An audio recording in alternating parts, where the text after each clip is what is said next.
Humphrey with another tip from Yamaha Outdoors. Today we're going to talk about turkey vests, mostly the contents of your turkey vest. And by all means, these are guidelines and not rules. I'm going to show you what I carry in my vest, and then you can decide if that works for you. You may want to customize yours a little bit. You may want to add a few things that I don't have, or maybe take away a few things that I do. But anyway, this is what I carry, so here goes.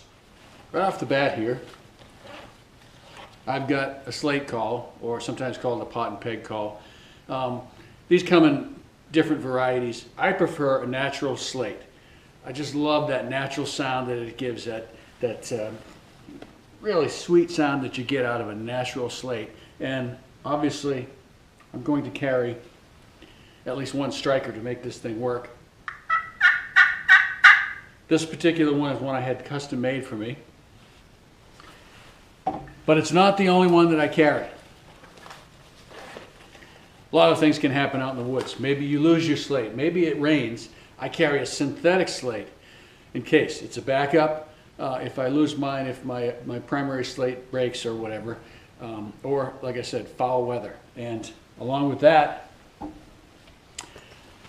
I've got two more strikers. I've got a natural wood here, and then I've got this one. This is a Woods Wise, and it has a tip that will work in any weather conditions. You could put your slate call underwater, pull it back out, and this thing will make it chirp for you. So 2 or 3 strikers is a good idea to have along. And then of course, you're going to want a box call. Now, I'm not extremely proficient, maybe not as proficient as some people are with a box, but I always carry one. And I use this primarily for my long distance calling. As I'm walking along, I'll take it out, I'll yelp on it pretty loud, maybe to try to strike a bird, to get a shot gobble. If I'm working a bird that's a long ways away, or maybe it's a windy day, I'll use my box. And then as the bird gets in closer, I'll use my closer. I'll go back to that slate call. And of course, let's see what else we've got in here. I always carry a few of these mouth calls. In fact, this is probably my #1 call. I almost always have a diaphragm in my mouth, and I carry 2 or 3 or 5 or 6 in my vests, depending on the circumstances. I might want something that's soft and sweet. I might want something that's loud and raspy, so I carry a variety. But this is my primary. This is my hands-off call. If I need to hold my bow, to hold my gun, whatever, I need my hands free, and I don't want to move, I'm using my diaphragm call. Now, speaking of holding my gun, this is probably one of the handiest turkey hunting tools that's ever been invented. It's just a simple cushion. You put it on your knee, strap it on, and then you can set your gun right on there. So when you're sitting and you're waiting for a bird to come in, that gun barrel or your forestock isn't slipping off your knee. It's got a nice secure rest there, padded rest. You can rest your forehand, and then when the time comes, you just simply lift up a little bit and make your shot. Great little gadget there. I'm not going to take these out, but if you go in the woods without a compass, you deserve to get lost. Everybody, every time they go in the woods, should always carry a compass. And trust your compass. No matter what it says, it's right. And if you don't believe it, then check your spare compass and see if they compare. Also, I'll carry a crow call.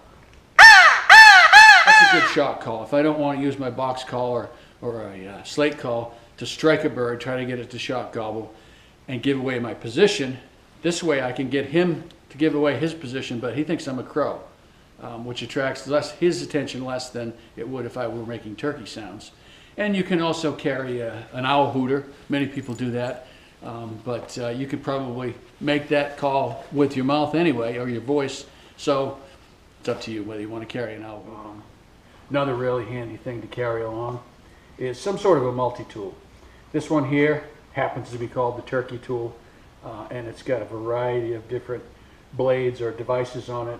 Push pin if you have to remove your trigger assembly to move some dust and dirt. Choke tube wrench, a regular knife. It's got all sorts of things, and you never know what can happen out there in the field. It's good to have something, even just a knife or cutters to cut some branches.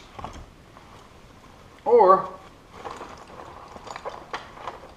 Here's another thing that I always carry in my vest. I always carry a pair of ratchet pliers, snippers. You sit down, there's a branch in the way, or you've got a few extra minutes, you want to fashion a quick ground blind.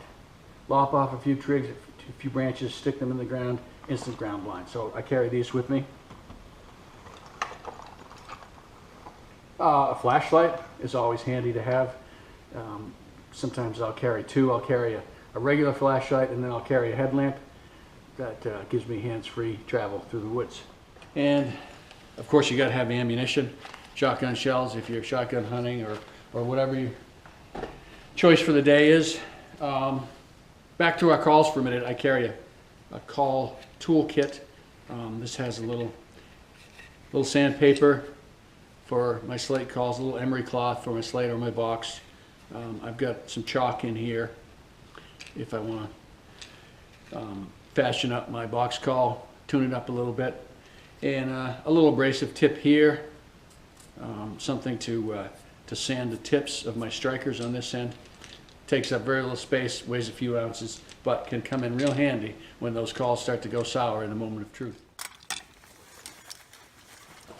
Oh, and by all means, what we don't want to forget, which isn't here, is the hunting license. But we're not done yet.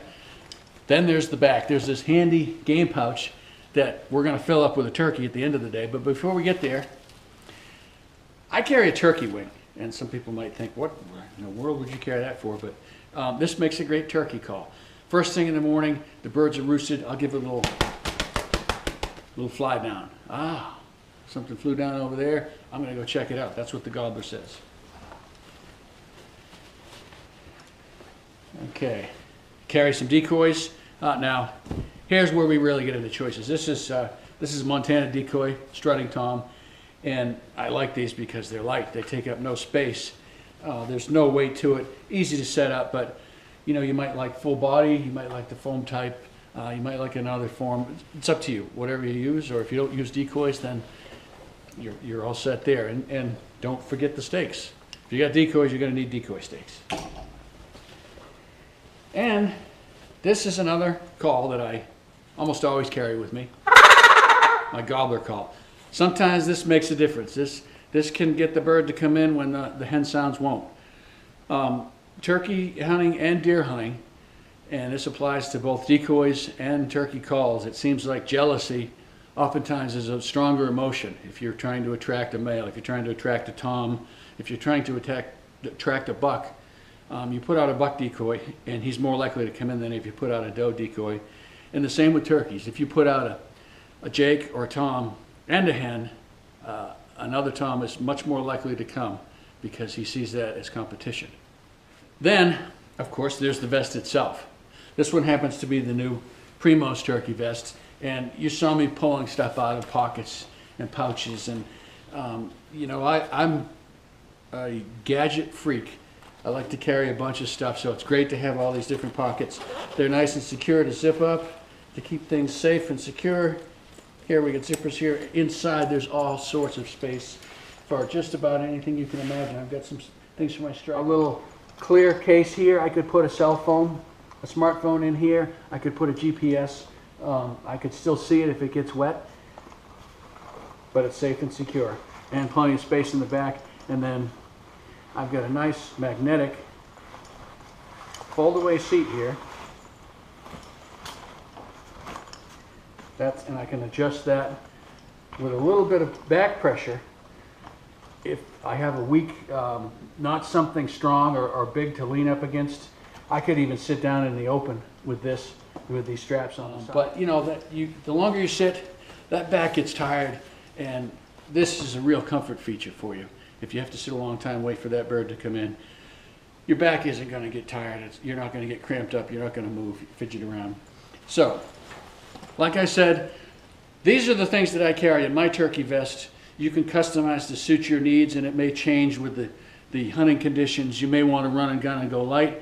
You may plan to spend the day just sitting and calling in a few locations. You may want to carry more stuff, more decoys, a few more calls, whatever.